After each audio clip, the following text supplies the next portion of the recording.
Paz do Senhor, irmãos, tudo bem? Aqui é o irmão Peterson, Vila Nambi, e hoje nós vamos compartilhar a lição de número 4 da lição dos jovens, que estamos estudando aqui a revista do Discipulando, e a lição tem por título Crendo no Deus Trino. O texto base da nossa lição se encontra no Evangelho de João, capítulo 1, do versículo 1 até o versículo 14, que diz assim: No princípio era o Verbo, e o Verbo estava com Deus, e o Verbo era Deus. Ele estava no princípio com Deus. Todas as coisas foram feitas por ele, e sem ele nada do que foi feito se fez.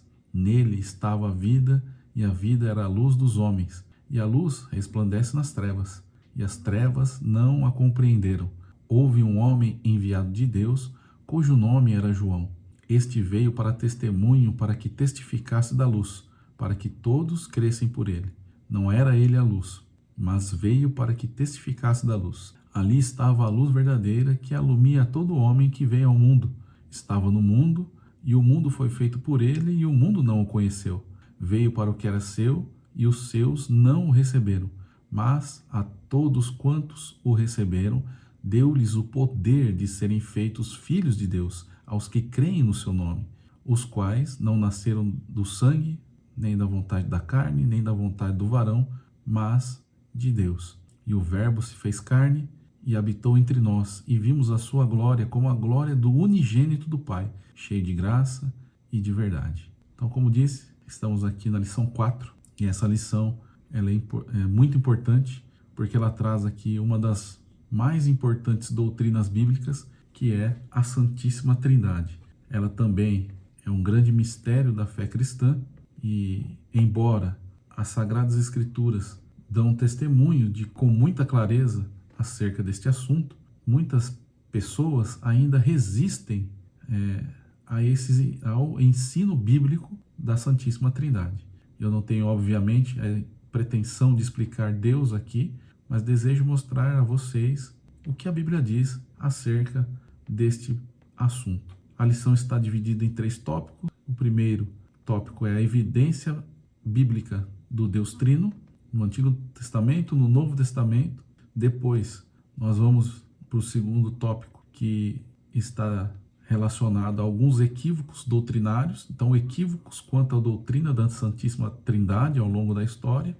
E o último tópico, que vai falar sobre o Deus Trino opera na sua vida. Então, vamos começar pelo tópico 1, que vai nos mostrar aqui claramente, alguns textos no Antigo, no Novo Testamento, que deixam claro a apresentação, a operação, a manifestação da Santíssima Trindade. Então, o primeiro texto aqui que eu gostaria de partilhar, ele encontra-se no livro do Gênesis, capítulo 1 e versículo 26, que diz assim: E disse Deus, façamos o homem à nossa imagem. Quando o texto diz, façamos o homem à nossa imagem, nós devemos nos atentar aos pronomes que estão no plural, porque há um indício de que existe ali uma comunicação entre mais pessoas. E essa comunicação ela não poderia ser feita com anjos ou seres que não foram identificados. Até mesmo porque o texto também não dá margem para isso. E então, portanto, nós devemos entender, que o Antigo Testamento apresenta Deus, apresenta um só Deus, que se revela aos seres humanos por intermédio dos seus nomes, atributos, modo de agir. E que nesse momento, quando a Bíblia diz, e disse Deus, façamos o homem, portanto, Deus Pai estava se comunicando com Deus Filho e Deus Espírito Santo, junto na criação do ser humano e na criação de todas as coisas.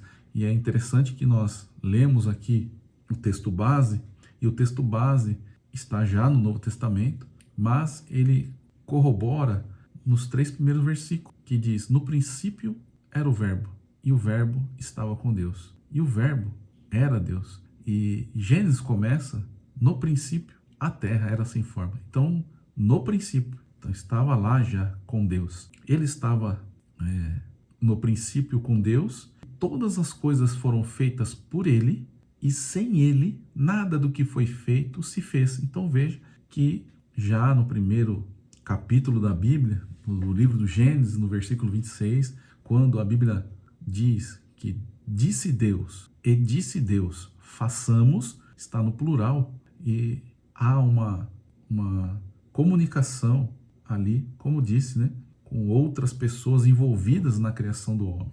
E não é possível que nesse momento Deus estivesse conversando com um anjo ou qualquer ser não identificado aqui, exceto, como nós vimos pela revelação, que é a Bíblia, ela se Deus vai trazendo revelações da sua palavra progressivamente ao longo da história, até formar todo o cânon sagrado que nós temos disponível para a gente, que está completo, tanto o Antigo quanto o Novo Testamento, nos seus 66 livros. Então, todo o cânon está revelado para nós hoje. E diante da revelação completa, nós podemos observar lá no livro de João, no Evangelho de João, quem estava ali com Deus no exato momento em que ele disse, façamos. E depois também temos um outro texto, uma passagem bem conhecida de nós outros, que é a passagem da construção da Torre de Babel. Pois quando a Bíblia começa a narrar a história da Torre de Babel, no capítulo 11 do mesmo livro de Gênesis, nós vamos perceber que o diálogo também ali ocorre entre mais pessoas. Porque se nós lermos lá no versículo 5 do capítulo 11, nós vamos ver que então desceu o Senhor para ver a cidade e a torre que os filhos dos homens edificavam. E o Senhor disse, e o Senhor disse, eis que o povo é um e todos têm a mesma língua, tal. Isto é o que começam a fazer agora, não haverá restrição para eles em tudo que eles intentarem fazer. E no versículo 7 continua a fala do Senhor, que é, eia, desçamos e confundamos. Com quem Deus está falando aqui? Então, obviamente, com a revelação completa, nós entendemos que aqui também é uma manifestação da Trindade. Deus Pai, Deus Filho e Deus Espírito Santo conversando entre si e observando como que o homem estava se portando após o dilúvio, descumprindo, obviamente, um dos seus mandamentos, né? Porque é assim que ele conversa com Noé após o dilúvio, após Noé sair da arca, ele diz a Noé que era para povoar a terra e não se concentrar em um lugar. Mas isso é para uma outra aula. Então nós vemos aqui também mais um texto que no Antigo Testamento que colabora com a manifestação da Santíssima Trindade. No Novo Testamento, nós vamos ver mais textos colaborando com a manifestação da Santíssima Trindade. A exemplo de que, se nós pegarmos nos 3 evangelhos sinóticos, que é Mateus, Marcos e Lucas, nós vamos ver narrados a mesma história praticamente. E no Evangelho de Mateus, a Bíblia diz da seguinte maneira, no capítulo 3, versículo 16 ao 17. E sendo Jesus batizado, então Jesus está na cena, saiu logo da água, e eis que se lhe abriram os céus, e viu o Espírito de Deus descendo como pomba. Opa, já apareceu mais um integrante, mais uma pessoa da Santíssima Trindade. Jesus está na cena, sendo batizado. Assim que ele é levantado das águas, o Espírito Santo, que é simbolizado através de uma pomba, repousa sobre Jesus e uma voz dos céus diz, este é o meu Filho amado, em quem me comprazo. Então aqui nós vemos claramente, nitidamente, a manifestação da Trindade. Jesus sendo batizado, o Espírito Santo de Deus descendo como forma de pomba e a voz do Deus Pai ecoando naquele lugar, dizendo, este é o meu Filho amado, em quem me comprazo. Eu fiquei a imaginar como que deveria ser estar ali, né? Nesse exato momento em que Jesus foi batizado e houve a manifestação ali das 3 pessoas distintas da Santíssima Trindade. No Evangelho de Marcos, nós vamos ter também a mesma narrativa, encontra-se no capítulo 1, do versículo 9 até o versículo 11, e no Evangelho de Lucas, no capítulo 3, versículo 21, e também o versículo 22, vai trazer a mesma narrativa dessa cena. No Evangelho de João, ele também traz a narrativa do batismo de Jesus, e o relato de João é um pouquinho diferente. não traz detalhes da manifestação da Santíssima Trindade, mas nós podemos também perceber que João dá detalhes acerca desse episódio, que diz assim, João capítulo 1, versículo 31 e 33.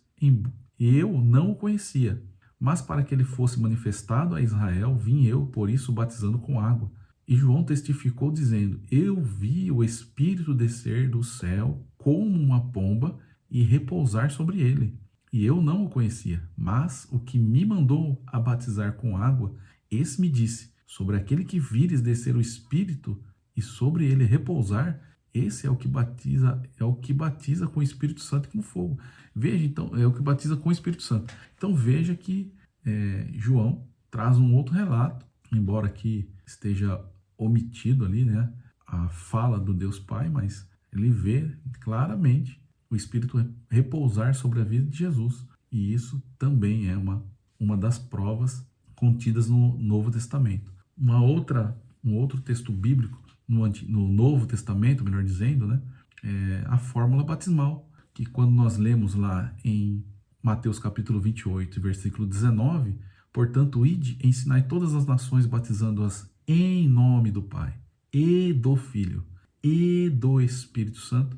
Nós temos aqui uma manifestação clara das três pessoas distintas dentro da Santíssima Trindade. Em João 14, nós também podemos ver que a Bíblia diz acerca da Santíssima Trindade, que diz assim, João 14, 16, 17, e eu rogarei ao Pai e ele vos dará outro Consolador para que fique convosco para sempre, o Espírito da verdade que o mundo não pode receber porque não o vê, nem o conhece, mas vós o conheceis, porque habita convosco e estará em vós.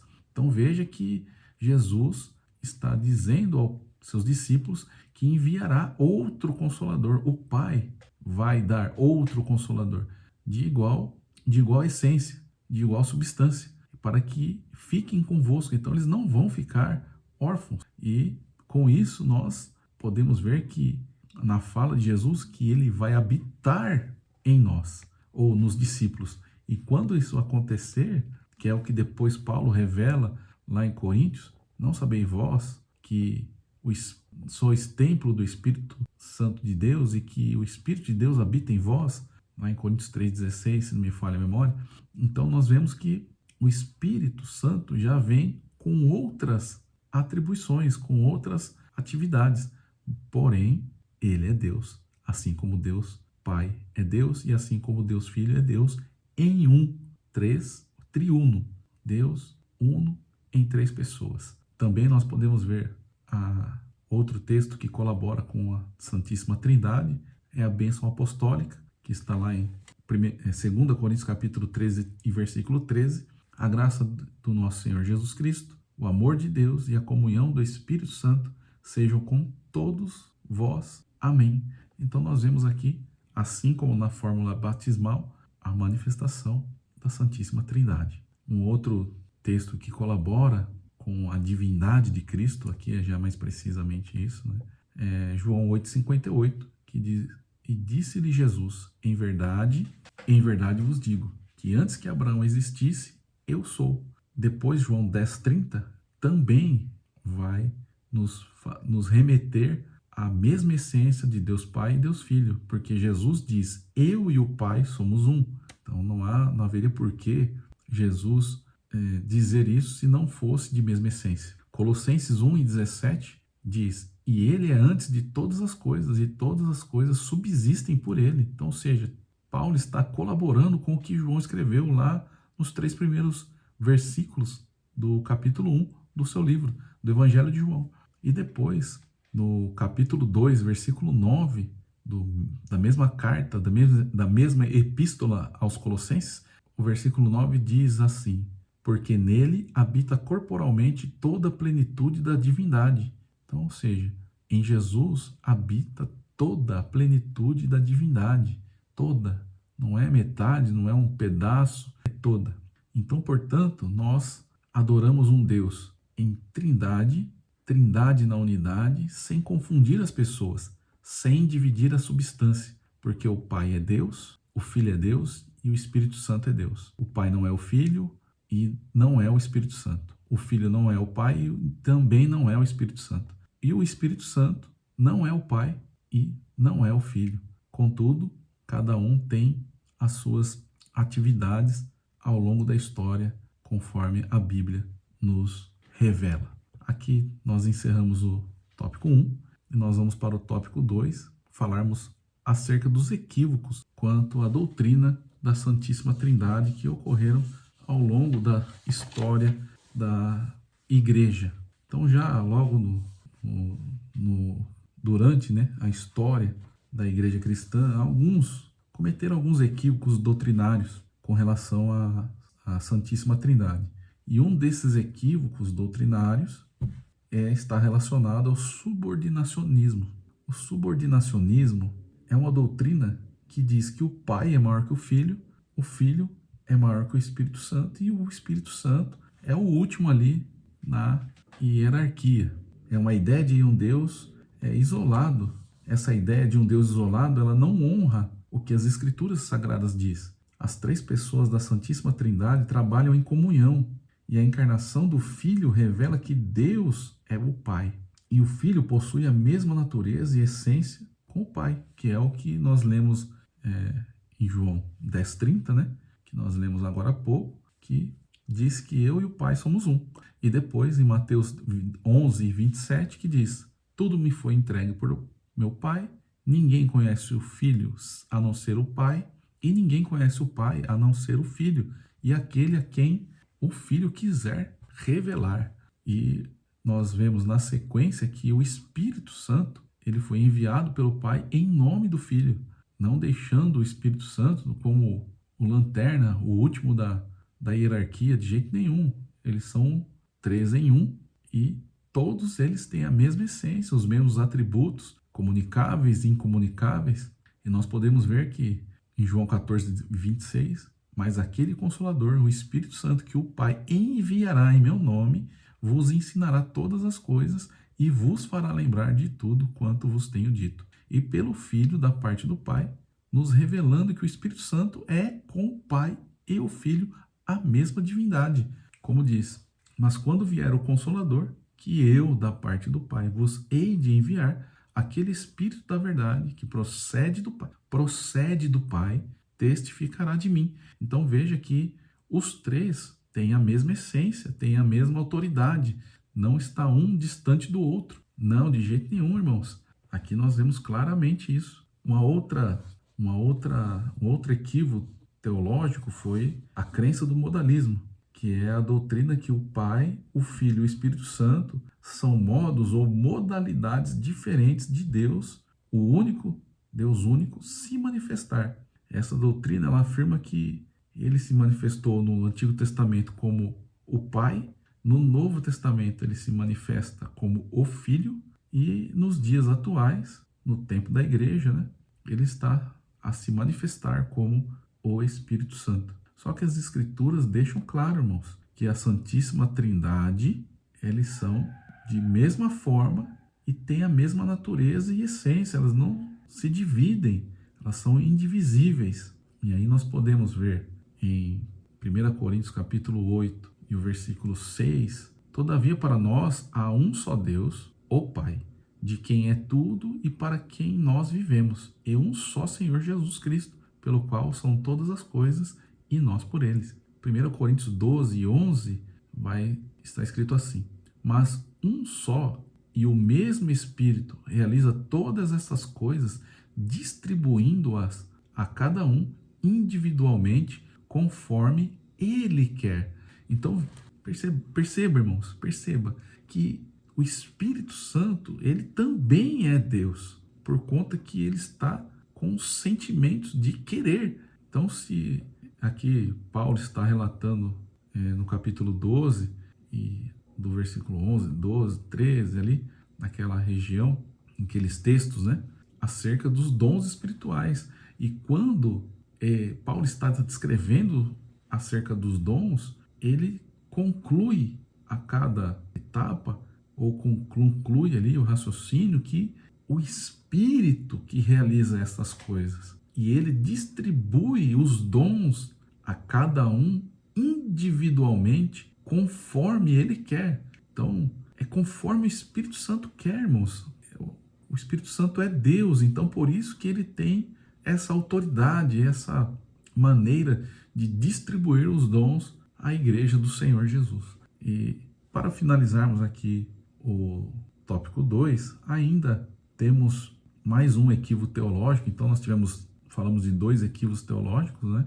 O primeiro é com relação ao subordinacionismo, que um está subordinado à autoridade do outro dentro ali da Trindade. E isso é uma falácia, é um equívoco doutrinário.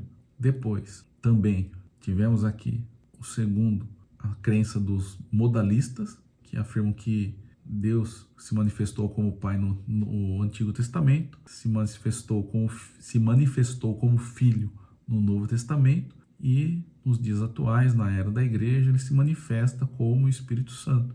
Mas a Bíblia ensina que a Santíssima Trindade ela opera dentro da Trindade, ou dentro da divindade, porque todos são um em essência, natureza e tudo mais. E um outro equívoco doutrinário foi a crença do triteísmo. E o que é o triteísmo? Ou o que viria a ser, né?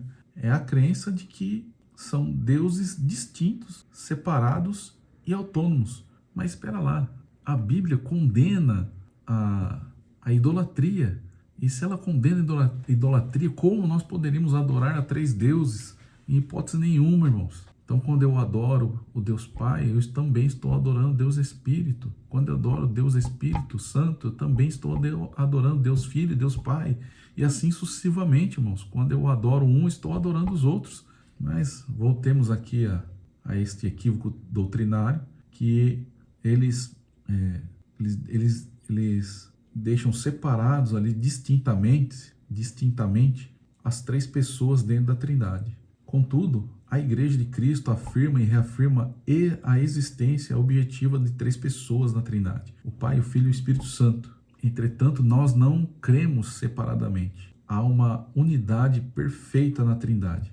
Assim é o Deus da Bíblia. Aqui, irmãos, eu estava procurando alguns auxílios, e se nós olharmos o credo de Atanásio, ele praticamente nos baseia, ou nos dá base, né, para a nossa declaração de fé. Uma das bases da nossa declaração de fé, nós vamos poder ler lá, que isso já nos primeiros séculos da igreja, onde surgiram essas dúvidas, esses erros, esses equívocos doutrinários. Então nós vemos que no século IV, Atanásio escreveu: adoramos um Deus em trindade e a trindade em unidade. Não confundimos as pessoas, nem separamos a sua substância, pois a pessoa do Pai é uma, e a do Filho é outra, e a do Espírito Santo ainda outra. Mas no Pai, no Filho e no Espírito Santo há uma divindade, glória igual e majestade coeterna. O que o Pai é, o Filho e o Espírito Santo também são. O Pai é incriado, o Filho é incriado, o Espírito Santo incriado. O Pai é imensurável, o Filho é imensurável, o Espírito Santo também é imensurável. O Pai é eterno, o Filho é eterno, o Espírito Santo é eterno. E não obstante, não há 3 eternos, mas sim um eterno. Da mesma forma, não há 3 seres incriados, nem 3 seres imensuráveis, mas um incriado e um imensurável. Da mesma forma, o Pai é onipotente, o Filho é onipotente e o Espírito Santo é onipotente. No entanto, não há 3 seres onipotentes, mas sim um onipotente, o único Deus distinto em 3 pessoas. Louvado seja Deus. Então, irmãos, que nós podemos ver aqui e observar é que esses equívocos doutrinários, seja no subordinacionismo, no modalismo ou no triteísmo, eles ferem os ensinos bíblicos acerca da Santíssima Trindade, pois cada um a qual o seu pensamento, um está subordinado ao outro, outro aparece em três personagens distintos ao longo da história, e o outro como 3 deuses. Isso não é o que a Bíblia ensina, irmãos. E para encerrar esse tópico de número 2, eu gostaria de ler aqui Deuteronômio, capítulo 6, versículo 4, que é o Shema de Israel, que diz: Ouve, Israel, o Senhor, nosso Deus, é o único Senhor. Então, como já a Bíblia nos ensina, nos mostra, nós temos um único Deus e ele é manifesto em 3 pessoas. E por fim, irmãos, vamos para o último tópico, que vai falar sobre o Deus Trino opera em sua vida. Deus é amor e o Pai prova o seu amor, ou provou o seu amor, quando ele enviou o seu Filho Jesus à Terra, conforme João nos revela no capítulo 3, versículo 16. Porque Deus amou o mundo de tal maneira que deu o seu Filho unigênito para que todo aquele que nele crê não pereça, mas tenha a vida eterna.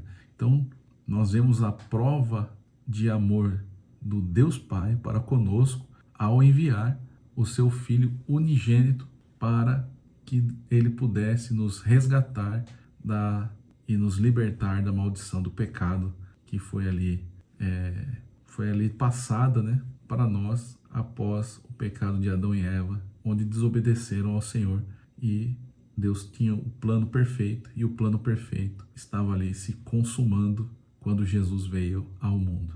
O Filho prova ou provou o seu amor quando espontaneamente obedeceu ao Pai e doou-se para a humanidade, morrendo em seu lugar para nos redimir, regenerar, justificar e salvar.